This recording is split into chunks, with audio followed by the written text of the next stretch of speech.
بسم اللہ الرحمن الرحیم الحمدللہ رب العالمین والعاقبۃ للمتقین والصلاۃ والسلام علی رسولہ محمد وآلہ وصحبہ واہل بیتہ۔ میں اپنی طرف سے اور تمام مسلمانوں کی طرف سے نبی کریم صلی اللہ علیہ وآلہ وسلم پہ ارب و قربت و درود و سلام پیش کرتا ہوں اور اللہ تعالیٰ اپنی بارگاہ میں قبول فرمائے۔ السلام علیکم، میں ہوں میاں نذیر احمد، آپ دیکھ رہے ہیں اپنا پنجاب ٹی وی 653 پروگرام مجھے بھی کچھ کہنا کے ساتھ آپ کی خدمت میں حاضر ہوں۔ ناظرین، حضرت عیسیٰ علیہ السلام جب دنیا سے اللہ تعالیٰ نے ان کو آسمان پہ زندہ اٹھا لیا، دنیا سے چلے گئے، تو حضرت عیسیٰ علیہ السلام کے جانے کے بعد دنیا جو ہے اتنی گمراہی میں ڈوب چکی تھی کہ کسی کو نہ بہن کی تمیز تھی، نہ کسی باپ کو بیٹی کی تمیز تھی۔ ایک حیوانوں کی طرح زندگی بسر کر رہے تھے، اپنی اپنی مرضی کے خدا بنا رکھے تھے، اپنی اپنی مرضی کے قانون بنا رکھے تھے، تو صدیوں قبیلوں کے اندر دشمنیاں نہیں ختم ہوتی تھی۔ پھر وہ جو رب کائنات ہے، جس نے مجھے اور آپ کو اور پوری کائنات کو جس نے پیدا کیا، وہ کسی کا محتاج نہیں ہے، اس کو کسی سے پوچھنے کی کوئی ضرورت نہیں ہے۔ اللہ تبارک و تعالیٰ نے صرف ایک کن ہی کہہ دینا ہوتا ہے کہ ہر چیز جو ہے نا وہ اپنے وجود میں آ بھی جاتی ہے، اپنے وجود سے مٹ بھی جاتی ہے۔ لیکن اللہ تبارک و تعالیٰ نے بھی جو ہے ایک قانون، ایک نظام بنایا ہے کہ جیسے کہ مثال کے طور پہ اگر کسی ایک آدمی کے اوپر فرض کی یا عشاء کی نماز ادا کرنے کے لیے کہا ہے، اس کے لیے ٹائم بتایا گیا ہے کہ آپ نے اس وقت نماز ادا کرنی ہے، یہ اس کا قانون ہے۔ اگر ہم اس کے قانون کے تحت اگر ہم چلیں گے، اس کی فرمان برداری ہم کریں گے، تو ہم اللہ تعالیٰ کے بندوں میں سے ہم شامل ہو جائیں گے۔ اگر ہم نافرمانی کریں گے پھر ہم شیطانوں میں ہو جائیں گے۔ جیسے دیکھا ہم نے ابلیس نے نافرمانی کی، لیکن وہ شیطانوں میں ہوا کہ اس کی اولاد بھی شیطانوں میں ہے۔ اسی طرح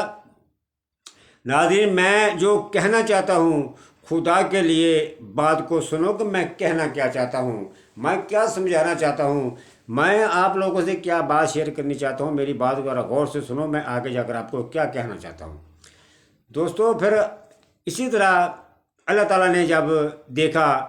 کہ میری مخلوق اتنی دلدل میں پھنس چکی ہے، تو نبی کریم صلی اللہ علیہ وآلہ وسلم کو پوری دنیا کے لیے رحمت للعالمین بنا کر بھیجا۔ کوئی مانے نہ مانے، کلمہ پڑھے نہ پڑھے، لیکن پوری دنیا کے لیے ان کو اللہ تعالیٰ نے رحمت للعالمین بنا کر بھیجا۔ پھر آپ آئے تو آپ نے آگے غلامی کی جنجیریں توڑی، پورا نظام بنایا، انسانیت کا طریقہ بتایا۔ تو جب آپ جناب محمد مصطفیٰ صلی اللہ علیہ وسلم دنیا میں تشریف لائے، نبوت کا اعلان فرمایا، تو سب سے پہلے آپ نے ایک نظام ہی تو بنایا تھا۔ نظام کے بعد خود بخود ہر چیز جو ہے وہ بن جاتی ہے، وہ خود بخود اپنے وجود میں آ جاتی ہے، خود بخود انسان کو راستے نکل جاتے ہیں۔ جب آپ ایک قانون نہیں بنائیں گے، ایک نظام نہیں بنائیں گے، آپ کو کچھ بھی نہیں ملے گا آپ کو۔ تو ہم نے دیکھا کہ یہ جو ایک پی ٹی ایم کا جو ٹولہ ہے، میں تو ان کو اگر کسی کو برا بھی لگتا ہے تو لگے، میں تو ان کو شیطانوں کا ٹولہ کہتا ہوں۔ اس لیے کہتا ہوں کہ ملک کی مفادات کے لیے ان کا کوئی کام ہے ہی نہیں ہے، نہ انہوں نے کیا ہے۔ ان سے یہ پوچھو، جو ملک کے اندر آئے دن مہنگائی جو ہے اتنا وہ لوگوں کی کمریں توڑتی ہے، یہ مہنگائی کے اوپر کنٹرول تمہارے کیا باپ نے کرنا ہے؟ غریب آدمی پس رہے ہیں۔ ابھی یہ چینی کی مثال لے لو، یہ چینی جو ہے یہ رمضان سے پہلے عام دکانوں کے اوپر 80 85 90 تک بکتی تھی، اور آج ان سے پوچھو، آج آ کے دکاندار سے پوچھو، 130 روپے تک چینی بک رہے ہیں۔ یہ کیا تمہارے باپ نے کنٹرول کرنا ہے اس کے اوپر؟ تم لوگ ہوتے کون ہو اسمبلی کے اندر قراردادیں اپنی طرف سے ہی تم لوگ قراردادیں لا کے قراردادیں منظور کرنا، ملک کے اندر افڑا تفڑی میں جانی، ججوں کے تم لوگ حقوق اس لیے چھین رہے ہو کہ جج جو ہے وہ ڈنکے کی چوٹ پر اپنے ملک کے قانون اور عین کے مطابق وہ فیصلے کرتے ہیں۔ جب وہ فیصلے کرتے ہیں تو تمہارے اندر وہ آگ بھڑکتی ہے، تمہارے اندر کے جو تم لوگوں نے ظلم کیے ہیں، تم لوگوں نے جو کرتوتیں، تم لوگوں نے جو ڈاکے چوریاں ڈالی ہوئی ہیں، وہ تمہارے اندر آگ کی طرح جلتے ہیں، تم لوگوں کو تکلیف ہوتی ہے۔ آئے دن تم لوگ ایسے شوشے چھوڑتے ہو، آئے دن تم لوگ نئے نئے قانون بناتے ہو۔ تمہیں کون سی آفت آ پڑی؟ آپ نے آگے اسمبلی کے اندر آپ لوگوں نے قرارداد لا کے منظور کی، پھر ایسی کر مرضی وزیر اعظم کے پاس یہ اختیار ہی نہیں ہے تو پوری کابینہ کے پاس ہے تو وزیر اعظم جائے کدو جائے کسی بہانے میں جائے گھر جائے اپنے اس کے پاس اختیار نہیں ہے تو وہ مچھو والا کاکا میں اس کی بات سن رہا تھا وہ کہتا ہے جی ہم عدالت کو بول دیں گے کہ جی وزیر اعظم کے پاس اختیار نہیں ہے پوری کابینہ کو جو ہے اس کو برطرف کر دو ان کو اہل کر دو ان کو گھر بھیج دو تم لوگ ملک میں افراتفری چاہتے ہو تم لوگ ججوں کو بھی بدنام کرنا چاہتے ہو تم لوگ ہمارے قانون سے کھلاڑ کرنا چاہتے ہو تم لوگ ہمارے قانون کے تحت تم لوگ کیوں ہر کام نہیں کرتے پھر جب ہمارا 73 کا جب ہمارا وجود میں نہیں آیا تھا پہلے میں معذرت چاہتا ہوں رمضان کا مہینہ ہے آج جمعہ کا دن ہے تو کوئی کام تو انسان اپنی زندگی میں کام تو نہیں رکتے سب کام چلتے ہی رہتے ہیں اسی طرح ہمارا بھی جو کام ہے ہم نے بھی چھوٹی موٹی بات کا پروگرام ہم نے کرنا ہی ہوتا ہے ہم نے تو انسان کی طرح زبان بھی انسان کی اس حساب سے ساتھ نہیں دیتی پھر جب ہمارے پاس 73 کا آئین نہیں تھا اس سے پہلے ہم زندگی جو بسر کر رہے تھے کس طرح سے کر رہے تھے ہمارے پاس کوئی قانون ہی نہیں تھا ہر آدمی اپنی مرضی سے کہیں کان سے پکڑ کھینچ رہا تھا اس کو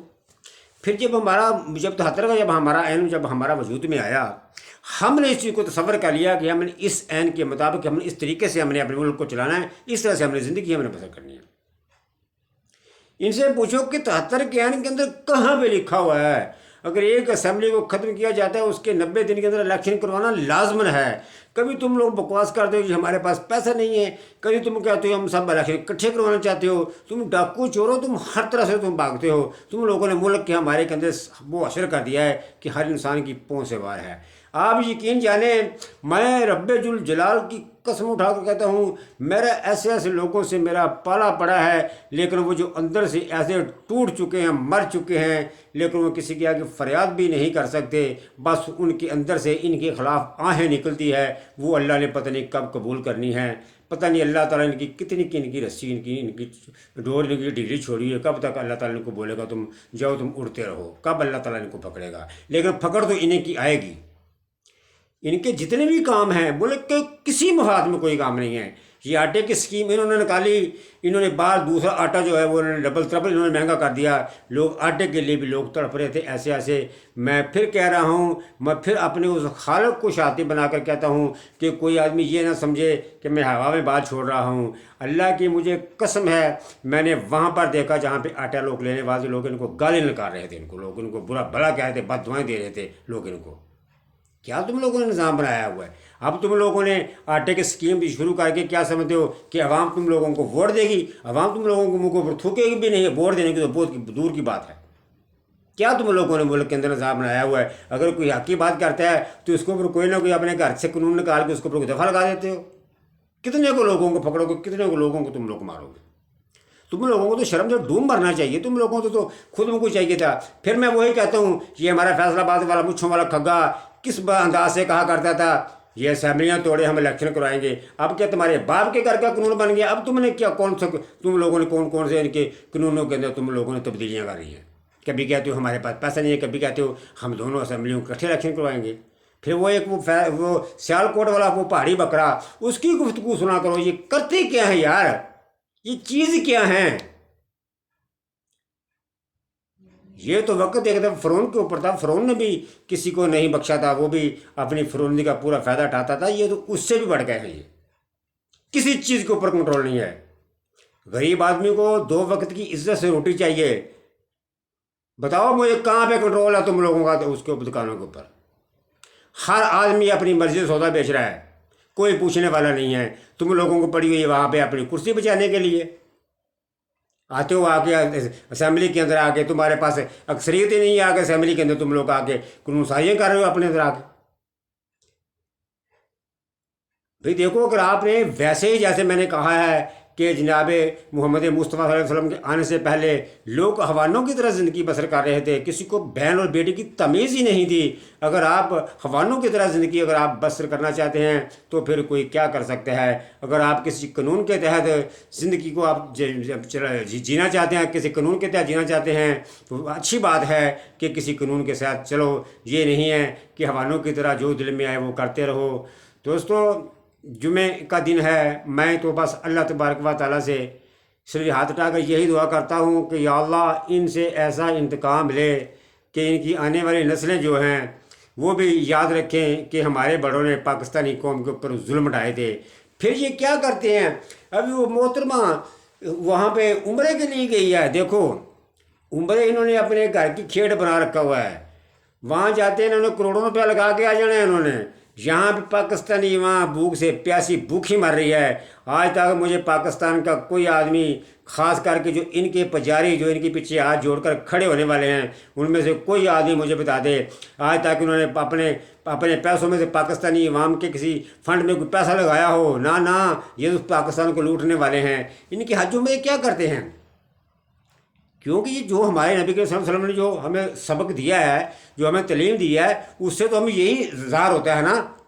اگر آپ نے ہمیں دیکھا کہ ہمارے بڑے بزرگ یا کوئی بھی عمرے حج کے لیے جاتے تھے، لوگوں کو اکٹھا کرنا، لوگوں کو ملنا کہ بھائی آپ کا کچھ لینا دینا تو معاف کر دینا، بھائی ہم سے غلطی ہوئی تو معاف کر دینا۔ انہوں نے آج تک پاکستانی عوام کا جب پیسہ لوٹا ہے، کب انہوں نے پاکستانی عوام کو کہا کہ میں تمہارا پیسہ لوٹا واپس کرتے ہیں، جہاں ہمارے سے کوئی غلطیاں ہوئی تو ہمیں معاف کر دینا؟ نہیں، یہ تو خاوے کے لیے عمرے وہاں کرنے کے لیے جاتے ہیں۔ کوئی عمروں کا تمہارے کا فائدہ نہیں ہے جب تک تم لوٹا ہوا پاکستانی قوم کا پیسہ واپس نہیں کرو گے۔ باقی وہ رب ذوالجلال بہتر جاننے والا ہے، لیکن جو ہمیں سبق ملتا ہے، جو ہمیں سرکار دو عالم جناب محمد مصطفیٰ علیہ وسلم جو ہمیں جو تعلیمات جو ہمیں ان سے ملتی ہے، تو یہی ملتی ہے جب تک تم لوگ کسی کا کھایا واپس نہیں کرو گے، کسی کا لوٹا واپس نہیں کرو گے۔ سینکڑوں حاج کر لو، بیت اللہ کا غلاف اٹھا کر اس کا کفن بنا کے پہن لو، لیکن جب تک تم کسی کا حق ادا نہیں کرو گے، تم لوگوں کو کبھی اللہ تبارک و تعالیٰ جو ہے وہ بری ذمہ نہیں کرے گا۔ تو دوستو، اس کے ساتھ میں پروگرام ختم کرتا ہوں۔ السلام علیکم ورحمۃ اللہ وبرکاتہ۔